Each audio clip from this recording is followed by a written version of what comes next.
and welcome to the World of Football show here on Sports Tonight Live. I'm Mina Rzouki and I'm joined by my fabulous co-presenter, Gabriele Marcotti. How are you? You always seem shocked when I present you like fabulous. that. Fabulous. I just, I feel warm and fuzzy inside. That was my intention. Of course, today we're joined by another Italian, and of course, it's Tancredi Palmeri. How are you? I forgive you to not say fabulous, but it's okay. You're amazing. There we go. Okay, fine. All fine, thanks. Thank you for joining us today, all the way from Milan. Of course, today's show wouldn't be the same if we didn't mention the dramatic act that happened in White Hart Lane on Saturday night with Fabrice Muaba collapsing and the outpour of emotion coming from the football community. Real Madrid, of course, came out with shirts honouring him, as well as Pirlo, who dedicated their Juventus's 5-0 win against Fiorentina to the cause. What do you think about that, Gab? Well, I mean, I think sort of a stark reminder that obviously there are some issues that go far beyond football and they're much more important. And a lot of it just pales into insignificance when we come across these situations. It's true, because you sort of sometimes forget that it's just a game, and then when something like this happens, and then you're reminded of the situation, and you think it's really nice. Well, sorry, pet peeve. It's not just a game. It's a passion. It's a job. No. I would never say that, because that's tasteless and silly. But it's a job. It's a profession. It's an industry. But again, when faced with somebody's health and their well-being, that pales. No. A profession is not as important. Your job is not as important when faced with issues like this of a young man, I think, fighting for his life.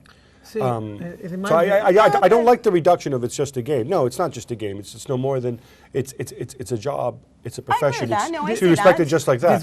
But like all jobs, like all activities, obviously human life, I think, comes first. Yeah, it reminds me a lot. And actually, it's strange to say that, but in some way, if one is still fighting with life and with death, is because thanks to Jose Mourinho. Strange to say that. But when back in 2006, if I'm not mistaken, there was the Petr Cech accident on the pitch. What happened was that there was no ambulance there was nothing. And Petr Cech was there waiting half an hour in the locker room for the ambulance coming, for medicines.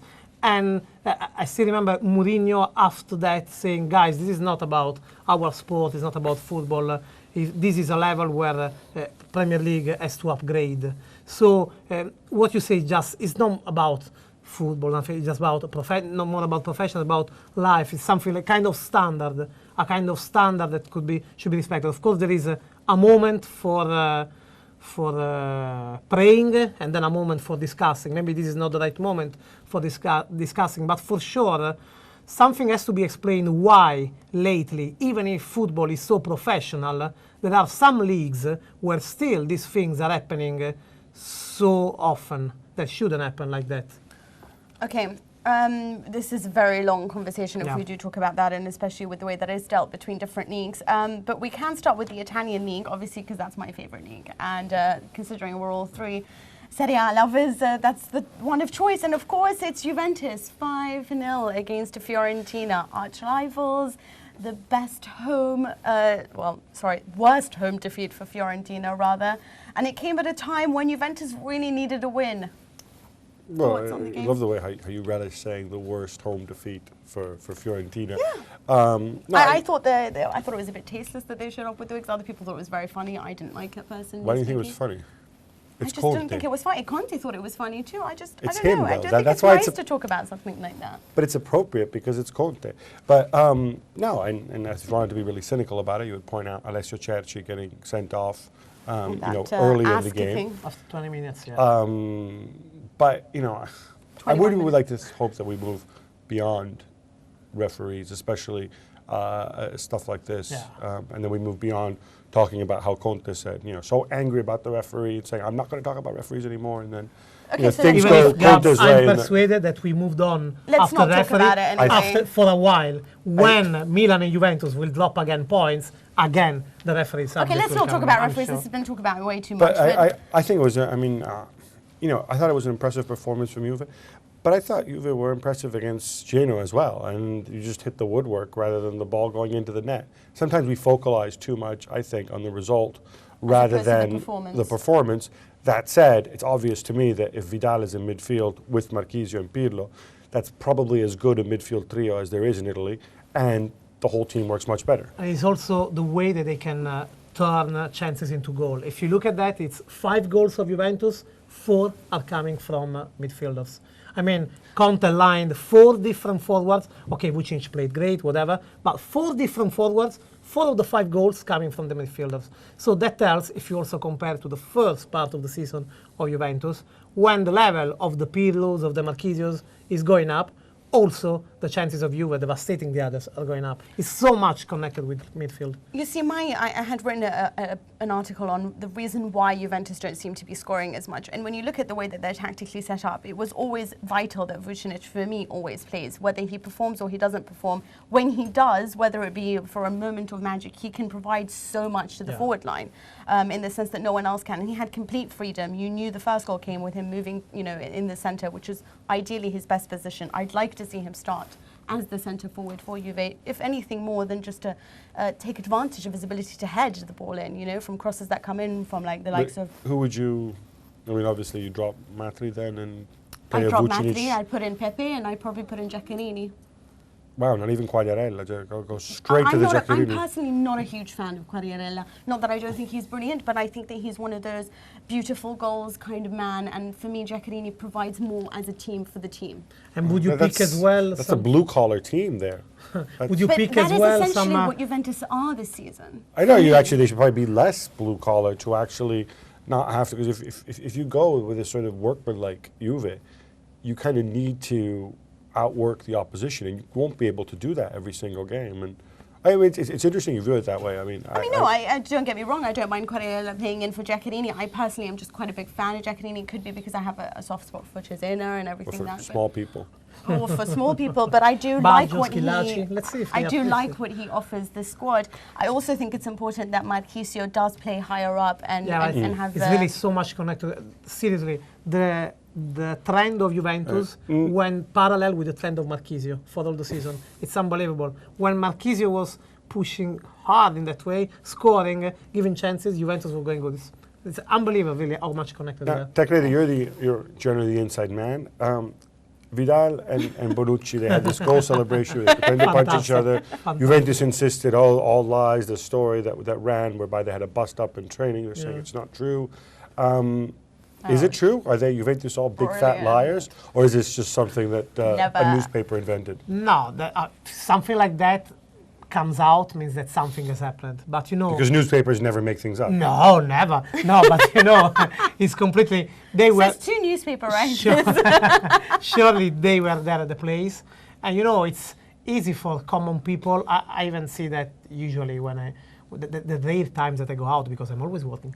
But I see that when there is some footballer in the middle, it's much more easy. There is this will from common people, like to have a talk. Right. The talk that is turning into a quarrel, into something. So honestly, it quite looked like it was something like they were put in the middle and said, okay, let's move before it's getting too late. Well, whatever the case, I thought they handled it brilliantly, and it was funny, it was humorous. It was fantastic. I wanted to get you guys on Fiorentina. For those who don't know, the Fiorentina fans were furious after the game, not just with the club. And this has been simmering. When people from Florence are furious, they can do whatever, even kicking away Dante. They get extremely angry. Now, part of the anger is directed at the owners, the Dalla Valle brothers, who, of course, make Todd's shoes, among other overpriced luxury Harrods shut down for them when they wanted to come shopping. Well, there you go. Of course, I'd know that. Now, these guys have done a lot for the club in the sense they took the club into the Champions League.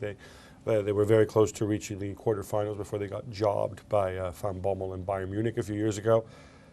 Now the tide has turned. They're trying to run it more as a business, whatever else. They're cutting costs. Gilardino's gone. Jovetic may be going. Pantaleo Corvino, the director of football, who was seen by some as some kind of guru at identifying young talent, his contract won't be renewed this summer.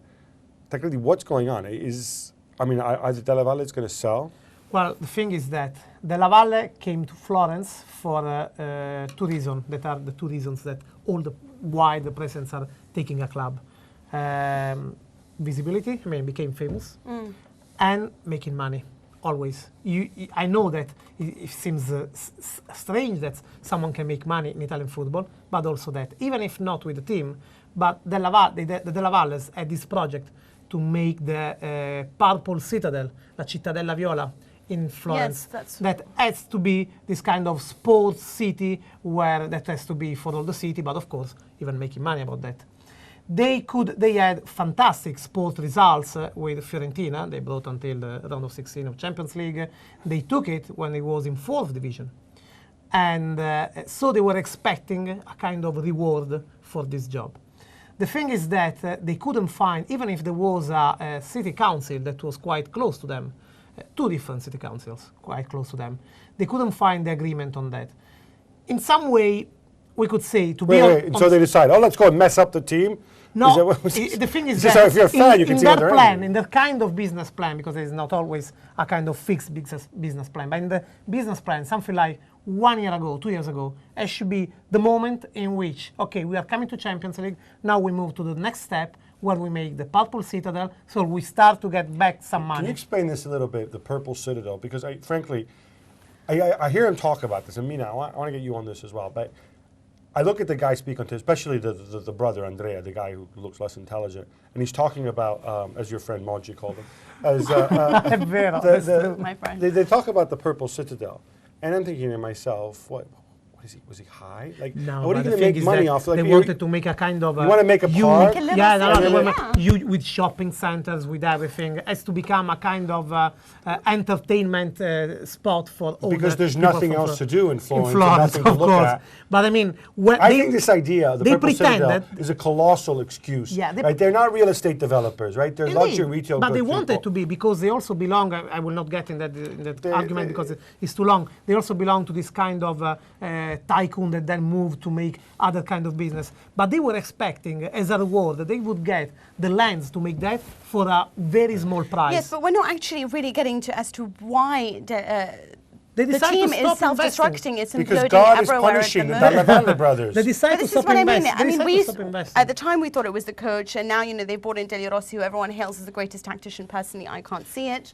Yeah, but in the middle of the season is different. That taking a team at the beginning of the season, especially for for something like Deli Rossi. But as much as I'd like to talk about Fiorentina, we have to move on. What does, of course, and mention the fact that Gennaro Gattuso was back, well, albeit for a very little time, playing for Milan, of course, after the trouble that he had with his eye. That was a great moment for Milan at the moment, and they're slowly recuperating all of their midfielders.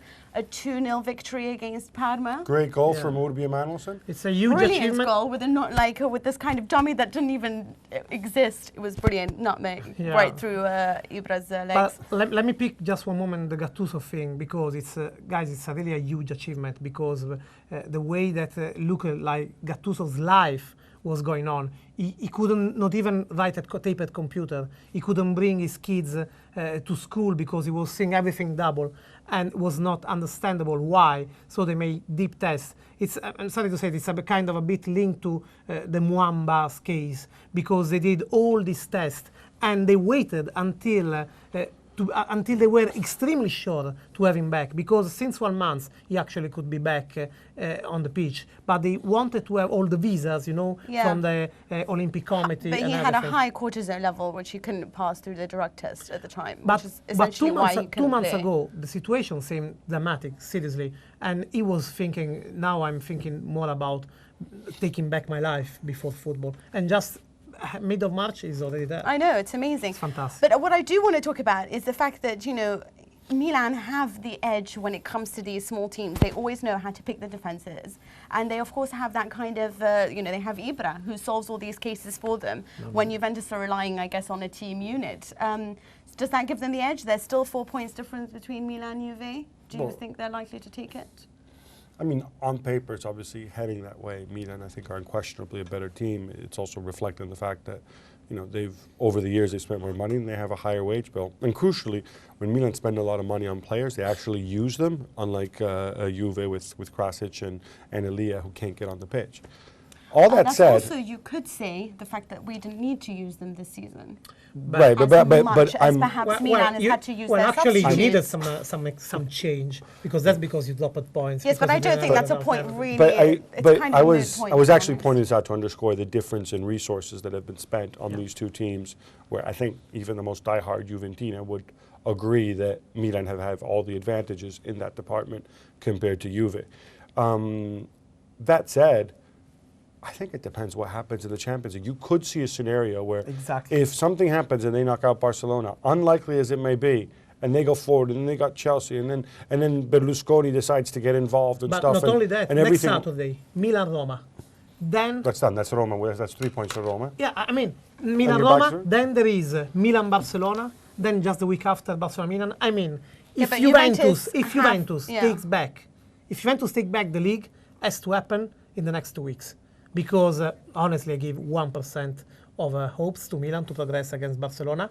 But if Juventus can get that points, as long as the calendar now is not that difficult, if we take off the second last match day against Inter, but now the next 2 weeks are completely crucial for Juventus. Well, Juventus like to win against the big teams, and that's usually when they're most effective. But that's all we have time for on Italy. We'll be back in a few minutes, and we'll be discussing Spain and much more. See you in a bit.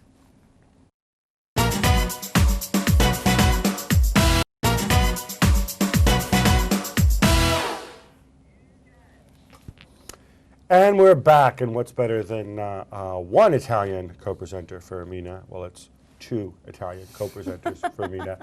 Joining me now as we go into over to La Liga, it's Mr. Tancredi Palmeri, and of course, Mina. And Mina, I want to start with you because Pep Guardiola, your boy, came out and said, like, all right, Liga's over, let's not talk about it, focus on winning the Champions League. And then, boom, all of a sudden, just 2 points dropped. I don't want to say it's the start of this mega tidal wave, this mega collapse, but if you go back to the history books, 2003-04 season, the lead was down to 8 points, or up to 8 points for Real Madrid over Barcelona, and with 12 games to go, and they collapsed. Now it's 8 points, 11 games to go after that 1-1 draw with that dramatic last-minute free kick from Santi Cazorla. Any cracks appearing there for Jose? Personally, no, I don't think so. If anything, I think this is a huge blessing in disguise, personally. Because you get the sense that Real Madrid have been playing sort of in second gear at the time. They're just steamrolling their way through. They're not really they're getting 3 points, but not deservedly so, especially when you look at games like Rayo Vallecano. They're not deserved wins. And then they come up against Malaga, who did really well in the first half, sort of, didn't do as well in the second, and then got stopped by that wonderful free kick, and it's by Santi Cazorla. And it's like, well, finally now they're going to have to start pushing further. And this comes at the right time because they're going to be facing Bayern Munich in the Champions League, possibly if Bayern was to win and it all goes well for Real Madrid. And then they're going to need to be at their top notch. If they're sort of playing in this middle gear, then they're not going to raise their game. Or not going to know how to. Not even for Mourinho, that is their motivator. Not even for him is easy to give the full 100% motivation when you go out on the pitch against Malaga in Bernabeu and you have 10 points of advantage. You're paying your old manager. Yeah, but it's not enough. You're playing the team that has outspent everybody else. It's not enough motivation. Yeah, no, but I mean, it's going. I mean, that would work also for Barcelona, and most of all. No, because Pellegrini didn't manage Barcelona before. It wouldn't work for Barcelona. No. I mean, as motivation, of course. Now, especially now, we will talk later about Champions League draw, but especially now that the draw is out and they have 10 or 8 points of advantage. I mean, you need some days to be back on that topic. So, honestly, I think it's just a casual accident. I don't think Real Madrid played that bad. I mean, in the end, you're right. In the first half, I thought they were outplayed. In the second half, Caballero made some fantastic saves. This is a game they could have easily won. But I wanted to ask you, should you be concerned? I looked at this specifically in the Champions League, where Real Madrid haven't really played anybody. I mean, CSKA Moscow after a 3-month layoff, Lyon, who are just absolutely terrible. Yeah. Ajax, who were horrible at the time and imploding, and still pretty much are. And Dinamo freaking Zagreb, the less said, the better. And now Apoel. Could that be a concern that all of a sudden, you know, you get into a situation where you get a semi-final and then boom, you know, you come up against a real opponent? Yes, there is, of course, because they haven't really been tested. That's actually a really good point. I didn't think about that. They have actually not played anything, any team worthy of them. But no, I still don't think so. Can I think say, this remind is a me team the journey of Italy of Germany 2006?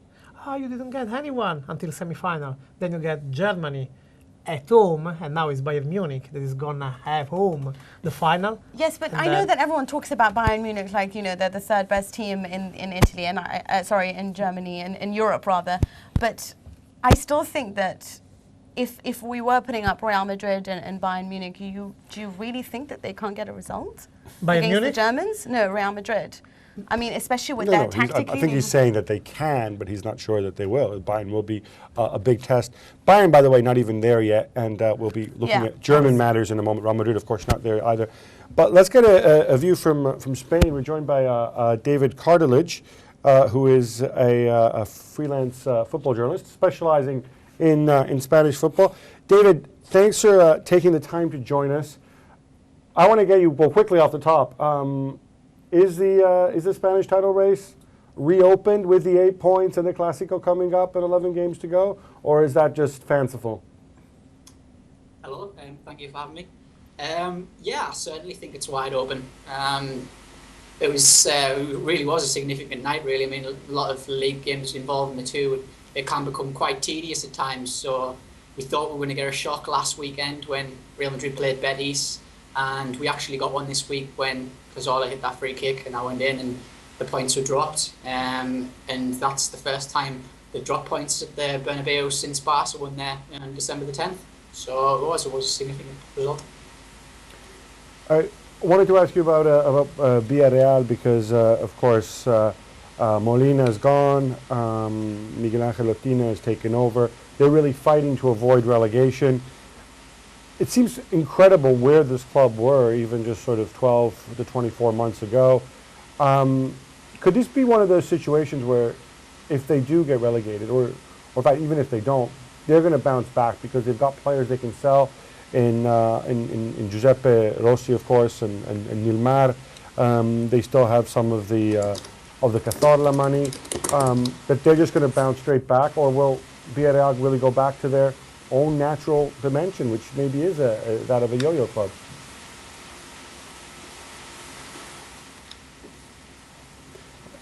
I think. Can you hear us? I couldn't hear anything what was just said there. All right. We're talking about Villareal, and it's a funny situation considering where they were last season and of course where they are now. Do you think that if they are to be relegated, that there is a chance that they would, it would be easy for them to get back up? Or even is there a chance of them getting relegated? I think the signal's really scrambled. I can't hear anything coming across. All right, well, we'll have to leave it there then. Thank you.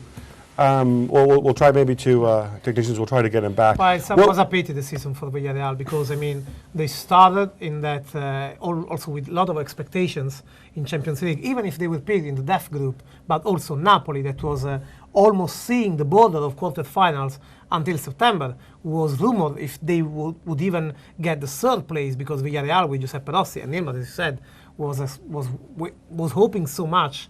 And I think that it's just that when something is going wrong, you just can't stop in that way. It's not so technical to say, but it happens the season like that. You have to feel sorry for them, and also they've made lots of mistakes in the sense that they've lost, dressing room leaders, by selling Capdevia, and then of course losing Cazorla and Giuseppe Rossi to injury. You feel like there's no one there that can really drag them, and all their play goes down Borja Valero. So they became really predictable and quite easy to stop because you know that all you need to do is put men on this genius in the middle and see them stop and halt. Yeah. And they just... I wonder though if this is the most talented team that's going to get, if they do go down, would this be the most talented team in Europe to get relegated this season? Because it is remarkable. I mean, longer term, I think it's always going to be difficult for Villareal because it is, of course, a small city, a small catchment area. They've been driven really by the Reich family in terms of their success. But I want to ask about another club, though. The club who beat them at the weekend. Another club punching way above their weight size-wise. Levante. I mean, they haven't gone away. We were waiting for them to go away, and they're still there. No they're just hanging around. I thought there's no way, and I was really disappointed that they might be staying up. But I think that now they will go away. I think it just was something like coming back. It's just a matter that, Athletic Bilbao and Atletico Madrid, they've been distracted by the Europe League. They will be a bit more, but honestly, I would be fully surprised if one of the two will not clinch the 4th spot, because honestly, there is such a difference between Levante. Exactly, I agree with the style of play and everything. I would be very disappointed if Levante was the 4th. Yeah. Well, let's get David on this. We managed to get him back. David, we were just talking about Levante there and the race for 4th. I mean, given that Bilbao dropped points, Osasuna held against this horrible team at the weekend, is there really a chance Levante could finish in the top 4? What's your choice right now? Certainly, I think Levante could do it.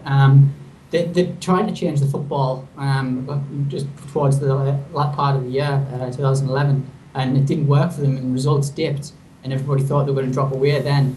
But they've gone back to playing that ugly stuff now, extremely ugly stuff, shall we say. I mean, they're committing easily over 25, 26 fouls a game now, and it is really horrible stuff to watch. They played Espanyol the other week, and I noticed Guillem Balaguer was up in arms about that.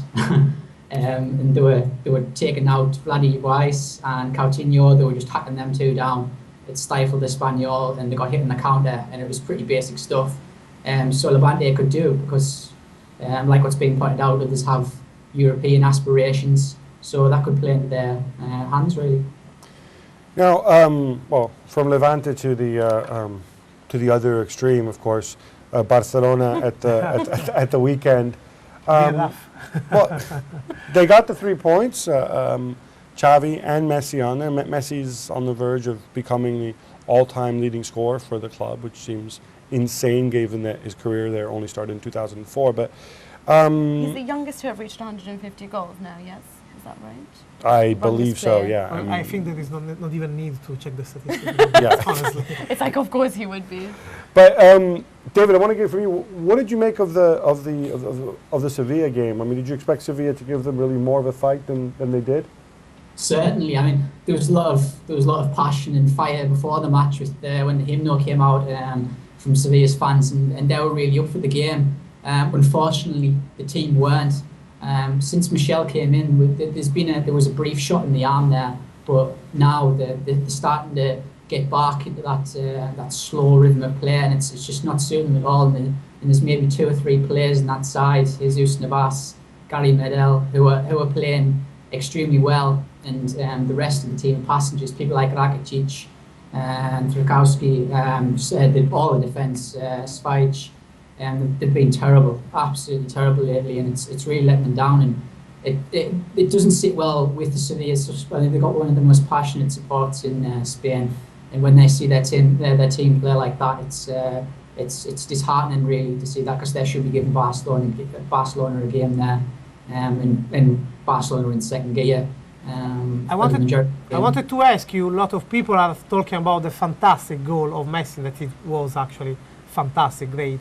But I've seen several times the footage of the second goal. Honestly, I think the way Sevilla defended on that game, starting from the midfield, was a bit like amateur. I mean, Messi is Messi, but if you even defend in that way, you can't expect nothing else. Seriously, and it's Messi. You should probably defend twice better than normal, and you do the worst. Good point. Yeah, certainly I agree. Valencia did the same as well, and they went to the Camp Nou. They left large gaps between the defence and the midfield, and as well when the defence pushed out too much, and Messi could easily get in behind them. Sevilla repeated that, and Sevilla got a much worse defence than Valencia, and that showed there, and that's why it was so easy. I mean, it was a wonderful individual goal. We're not taking anything away from that, but Svajic, who Messi performed a little cameo on before the goal, he has been deplorable this season.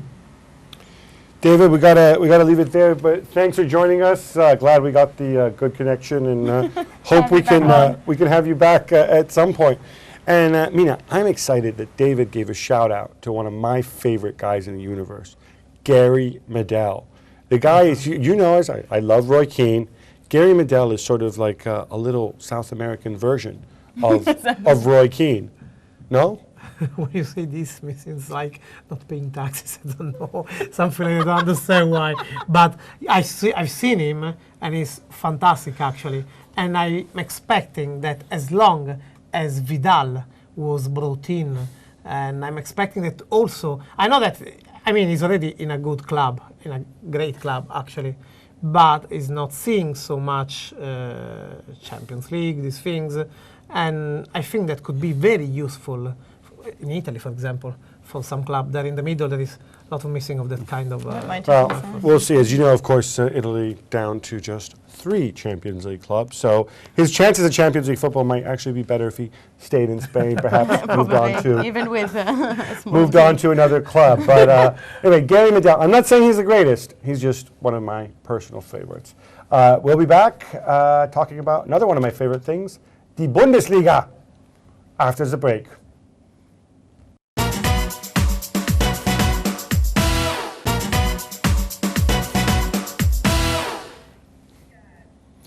Hello, we're back, and what could be better now than a bit of the old Bundesliga? That's right, Europe's best attended league, and some might say the most fan-friendly league. Well, I'm sorry. I mean, have you been to a football match in Germany as a paying fan? Are you not in the box? Have you? No, first of all, the Bratwursts are gigantic. I bet you've never been on Bratwursts are fantastic. They give you a sandwich like this. It's a brilliant league. Honestly, we should just look there and we should just get all their talent. You can get into most games for sort of between 10 and 20 euros. You can drink in your seat. You can stand in your seat. You can actually, you know, it's not like, you know how like at some clubs in some countries, I won't name, I hate Premier League, some stadiums, you know, if you stand out of your seat, you know, you get arrested, health and safety. Not everywhere. Some clubs are still very, I think, fan-friendly that way, but a lot of them, unfortunately, are sort of sliding towards this sort of Stepford Wives type, which is rather depressing, I think. I quite like that. I like rules. You like very organized thing. You like, Mina likes, you know, at the Napoli, you know, those plastic flags they had at Chelsea? Yeah. That was Mina's idea. Right? I do like that, unfortunately. A big fan of that, yes. And song sheets issued by the club and whatever, yeah. With a sponsor, you know, that's so cute. Fantastic, yeah. Oh, look, it's so natural.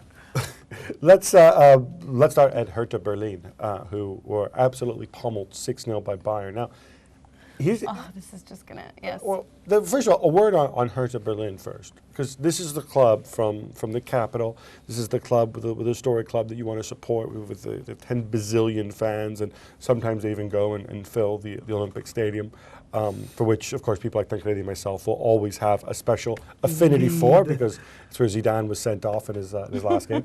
But they make this bizarre decision where they go for Otto Rehhagel. They bring him back. Now, Rehhagel, of course, was the manager of Greece in 2004, won the Euros.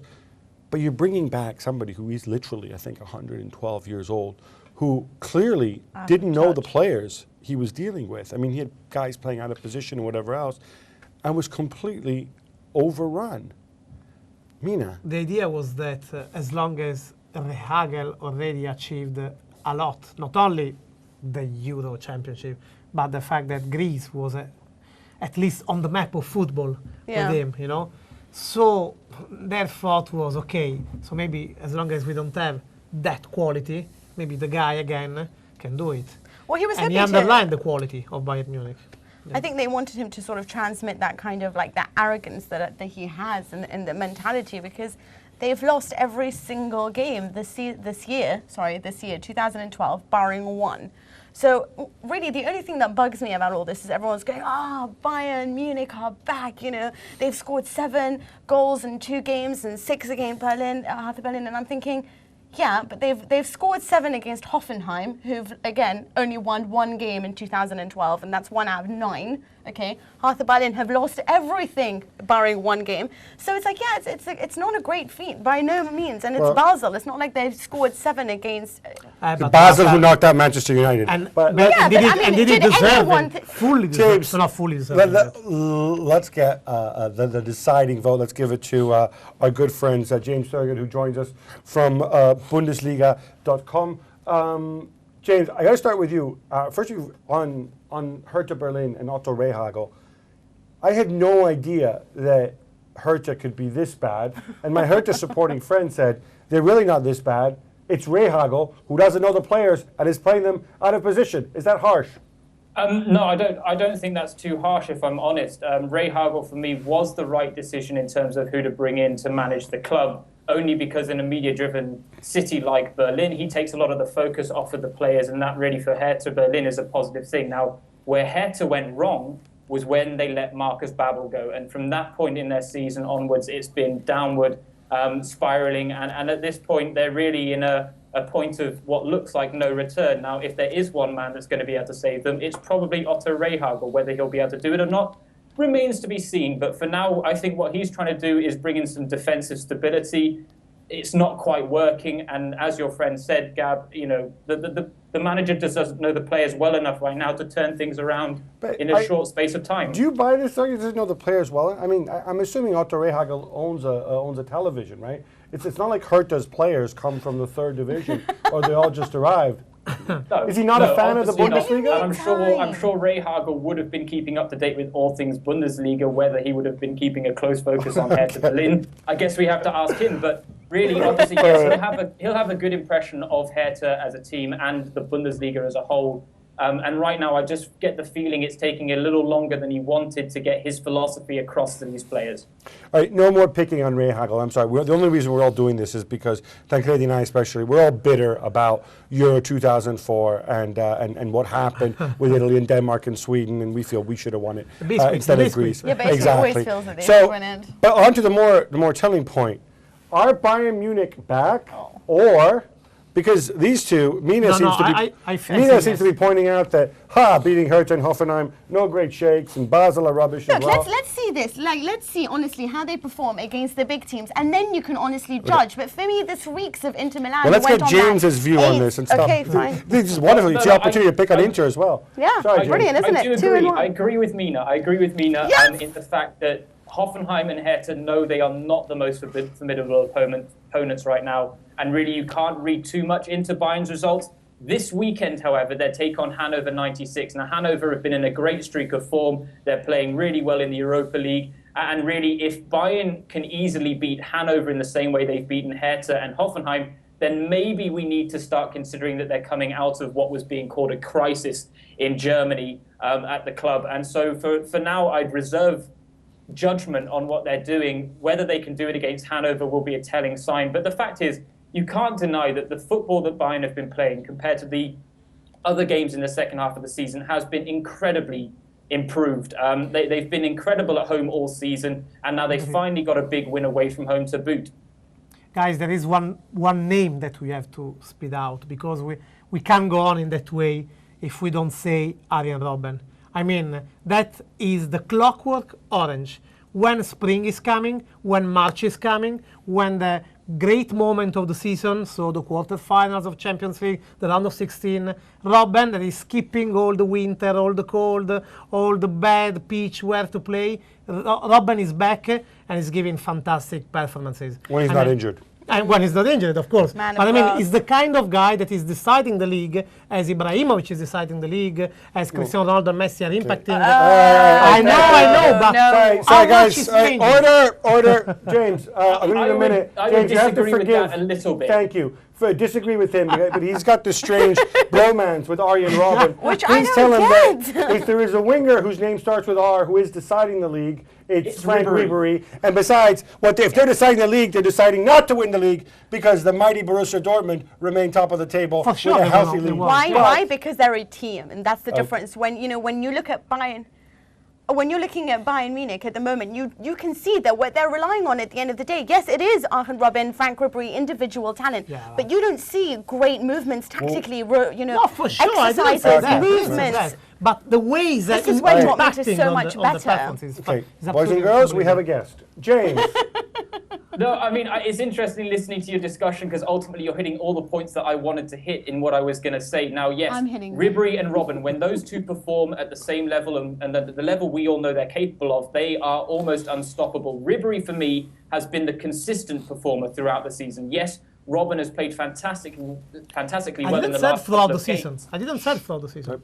No, obviously, but the upturn in form, I agree with you, Tancredi, has had something to do with Arjen Robben once again rediscovering his lethal, touch in and around the box. But Ribery really, for me, is the man that sets it all going. And then obviously you have Mario Gomez. None of us have mentioned Mario Gomez, who is scoring. There is a reason why. No, there is a feel reason sorry why, for him. because really, let's be honest, in terms of great world football strikers right now, he's not quite at the same level as a Messi and a Ronaldo. Now, obviously, in modern football, the role of the striker has changed somewhat. But really, for an out-and-out striker, for a man that leads the line and sits as the lone striker up front, I don't think there's many better than Gomez. And I'm not his biggest fan, so that's coming from me as well. Obviously, his goal-scoring rate is undeniable. He's this, he's the striker that's in the right place at the right time. It's what everyone says about him. But the fact is, he has to know where to be to put the finishing touches on what Ribery, Müller, and Robben do, and he does it fantastically well. But obviously, the threat ultimately for Bayern comes from the flanks with the combined forces of robbery, as they're known over here, and really they have both been in formidable form. Now, you have another guy you haven't mentioned is one of my favorite Bayern players, a guy who I think gets screwed a little bit by his own versatility, and that's Toni Kroos. Now, could you talk a bit about him and talk about also about this whole rock, paper, scissors things, which I guess the German humor the Germans found so funny, and you find very funny too. It was very funny. It's hilarious. It was brilliant. It actually wasn't the first time it's happened this season. Mönchengladbach did it earlier as well. Mike Hanke and Marco Reus were caught doing it to decide a free kick too. Yes, I so remember it's that. not uncommon. It seems to be a common fad now in the Bundesliga. But no, certainly Toni Kroos, let me just touch on that, Gab, because he is a great player. He did fantastic things under Jupp Heynckes while he was at Bayer Leverkusen. And at the same time, he hasn't quite hit that same type of form with Bayern. But obviously, he's coming into a team that really have a lot of superstar names. He's struggling to fit in a little bit. But what we have seen from him, both in the Champions League and the Bundesliga, is consistently good performances. He has an eye for a pass that is up there to match with Bastian Schweinsteiger. And really, alongside Schweinsteiger in the two defensive midfield roles, could really play a playmaker role alongside him. Let's talk about the guys who are actually top of the table, have a club record, 20 games, unbeaten. Borussia Dortmund. James, they go, and we thought, some people thought, oh, look, when Mario Götze gets injured, they might be in trouble. And they're like, Mario who? Who needs Mario Götze? No problem whatsoever. They win again. And after that 0-0 draw last week against, was it Augsburg, I think, which was so unimpressive, it was 1-0 against Werder Bremen. I thought it could have been a lot more. No, it certainly could have been. It was an interestingly minimalistic performance and rather uncharacteristic of Dortmund, but that's the way it has been in recent weeks. And obviously with Bayern taking all the plaudits for their incredible wins, it's probably played right into Dortmund's hands. They don't like to talk about winning the title. They like to shift all the pressure onto Bayern. And so really the fact that they're kind of just ticking along is a good thing for them. Now, you mentioned the Augsburg match. I'd like to give credit to Augsburg in that one because I thought they played superbly. The man marking that they adopted against Dortmund was second to none. And Hajime Hosogai, I have to give him a big shout out. I did in our Talking Fussball podcast as well. But he man marked Shinji Kagawa out of the game. Take it to this week, Shinji Kagawa obviously wasn't man marked in the same way. He scored the winning goal on his 23rd birthday as well. And really, Dortmund are ticking along nicely. They're a well-oiled machine now. Mina made the point earlier about Bayern not playing as a team. Dortmund do. Bayern are the individuals, Dortmund are the team, and you can draw comparisons maybe to Spain with Real Madrid and Barcelona.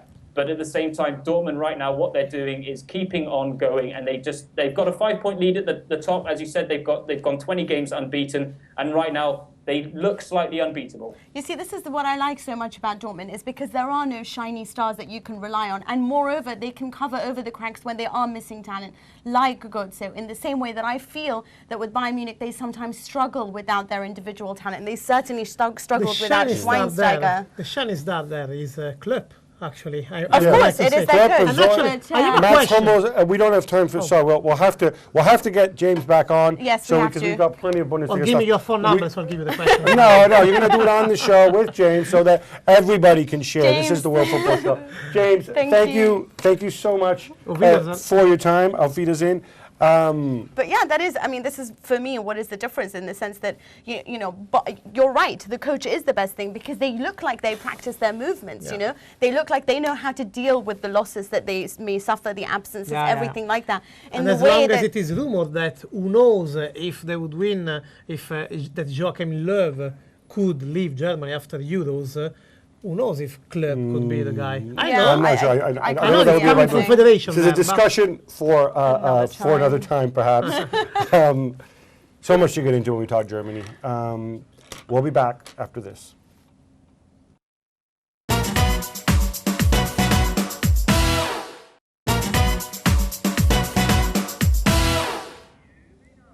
Hello and welcome back to the World Football Show here on Sports Tonight Live. I'm Mina Rzouki and of course I'm still joined by Gab and Tancredi.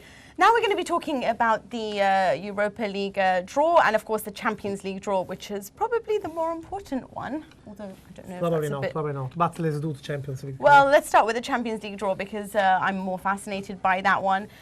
Looks like it's the hardest one and the most, it's going to be the toughest one. The one that we're all eager to see, which is, of course, Milan versus Barcelona. And before the draw, of course, at the time, Barcelona said that Milan would be the worst club for them to have to face. You have to kind of feel sorry for Milan as the last Italian representative. They're stuck with the toughest opponent, you could say. One of the two, or them or the Real. I think that the happiest people of this draw are the guys in Lyon. Because if Real Madrid Barcelona or Bayern Munich Barcelona, I strongly believe Real Madrid Barcelona final will happen. Imagine how big will be.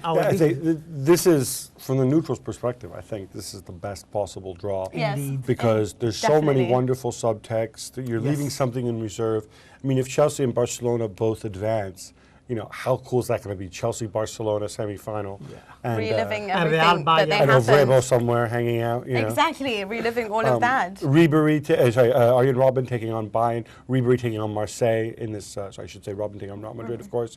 So I think, I'm really psyched for this. I kind of feel like... Although poor Applewell, you've got to feel sorry for them. Yeah, they have a chance to pull off the greatest upset in history. But they're not better to do the nice game, the first leg, maybe losing just one goal, then being trashed like 7-0 in Bernabeu. But what's great for them is that... But for Cypriot football, for them to be able to play host to, of course, the most successful European team, that is a great honour for them to have someone like Real Madrid playing in their stadium. But then, of course, this is a mouth-watering clash. If it goes according to plan, then what we're going to see is Bayern Munich take on Real Madrid in the semis.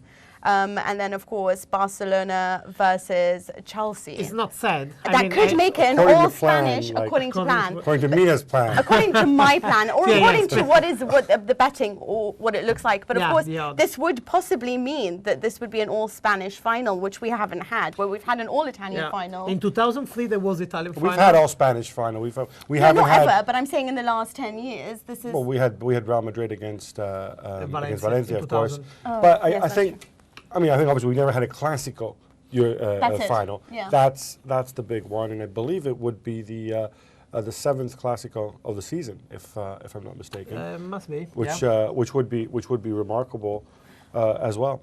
But are you happy for that, or would you rather not have two Spanish? Like, as in, It hasn't happened. I'm saying, as why I'm happy? is going to, according to plan, that they're not going to meet each other earlier. Put it this way: if Barcelona get there, they will have thoroughly deserved it. The quality of the teams that Barcelona have had to face, and will have to face on the way to the final, and I actually think Barcelona and Real Madrid are far and away the two best teams in the world. This is what I mean. That's so they really.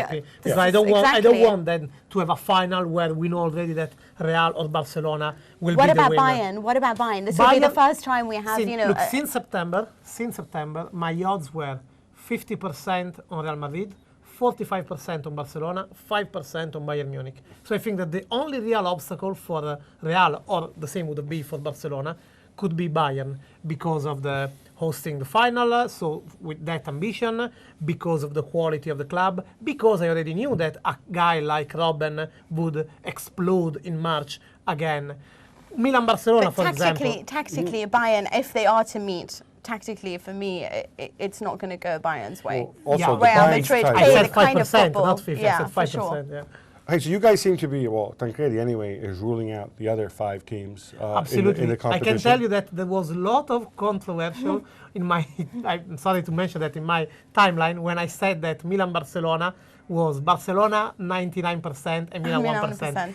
I know that if you look at the rosters, at the squad, at Ibrahimovic, whatever, it's should be something like, no, 50-50 never. Should be something like 70-30. Trying to be like diplomatic. But looking how Milan is playing, if you want to beat Barcelona, if you want to progress, let's say in this way, if you want to progress against Barcelona, you have to have a fantastic way to play or a good way to play. Milan is not relying on that. He's relying on other skills. Sure. So that's because they would be trashed. In the group stage, they were so lucky in the first leg, so lucky in the second leg. 3 times lucky, I don't take that. But they lost in the second leg. Yeah, and they were lucky to lose just to 3. Well, I might point out that I don't think Inter Milan had a fantastic way of playing when they beat them 2 years ago, but they did have Mourinho. Mina, some Europa League? Yes, that's what I was about to move on to. So this is the interesting ones. They're all actually quite interesting. Schalke versus Atletico Bilbao being the most interesting because, of course, Schalke have the most attacking lineup in my eyes anyway. Raúl back in Spain. Raúl back in Spain. Even Bilbao, if you say the to most Bilbao beautiful. that is Spain, they will be Do you say that Bilbao are the most beautiful that there is? Of course, there's 3 Spanish teams. Yeah, and possibly an all-Spanish final in the Champions League. Does this say maybe a bit something about La Liga versus the other European leagues? Indeed. We risk to have, and you know, this is... we risk to have in May 4 teams on 4 just Spanish in the final. But is that a risk, or is that simply should we be celebrating their football? Well, we should be celebrating we will their football. anyway. We will not have And there's a any good chance that they could win the European Championships. We should make it an all-Spanish year. I'd keep an eye out also. I think Hanover are coming on very, very strongly of the German sides. But I believe in Simeone. Schalke could have something. Simeone is the kind of guy... Okay, I will not pick Mourinho anymore because we mentioned it too much. Enough Mourinho, yeah. Enough Mourinho. Let's say a kind of Trapattoni, okay? So when there is to win, when the games matter, Simeone is not dropping points. Well, let's not face it, lately in Liga, of course, he had the Europa League that was going on. But I mean, he's very practical. Okay, well, sadly, that is all we have time for. But, of course, thank you so much for joining us, Tancredi. Did you have fun? Yeah, a lot. And later will be even more. Why do we can't say that, of course? Okay, that just sounds wrong. That sounds creepy. But when he does stuff like this, don't worry, Mina. I'll sort him out after the show. Right. Gav, you said that. I will take your word. Gav, thank you so much for joining. Did you have fun? I always do. Okay. Well, of course, we're going to be back next week to discuss more football, more Italy, more Germany, and different leagues too. So we'll see you same time, same place, and the same football chat. See you then.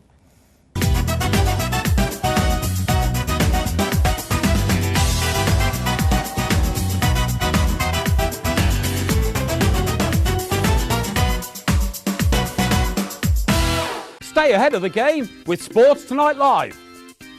Don't miss a thing. Subscribe to our YouTube channel. Search for Sports Tonight Live on Facebook and like our fan page. Follow Sports Tonight TV on Twitter and tweet us your thoughts and opinions. Sports Tonight Live, it's the platform for the fans.